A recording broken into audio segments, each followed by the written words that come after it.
এখনের বাক্য হলো ভালোবাসা মানুষকে বদলে দিই, পরিবর্তন করে ফেলে।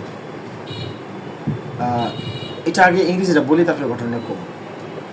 লাভ চেঞ্জ পিপল, লাভ চেঞ্জ পিপল অর্থ কি?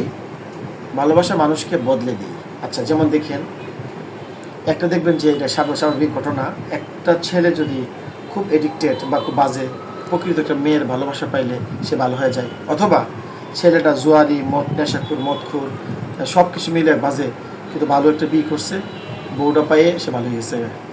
দেখবেন যে নামাজে রোজা নাই, এই না সে নাই, ভালো একটা মেয়ে পাইয়া ভালো হয়ে গেছে এক। দ্বিতীয়ত, যে খুব খারাপ ছেলে একটা ওয়াজ নসিহতে গেছে, গিয়ে ওয়াজ শুনছে, আল্লাহর প্রতি ভালোবাসা জন্মেছে, সে জীবনটা পরিবর্তন করে ফেলছে। এই কথাটা কিন্তু লাভ চেঞ্জ পিপল, লাভ চেঞ্জ পিপল অর্থাৎ ভালোবাসার জীবনকে বদলে দেয়, পরিবর্তন করে ফেলে। আশা করি শিখেছেন লাভ চেঞ্জ পিপলস। চলুন সামনে যাই।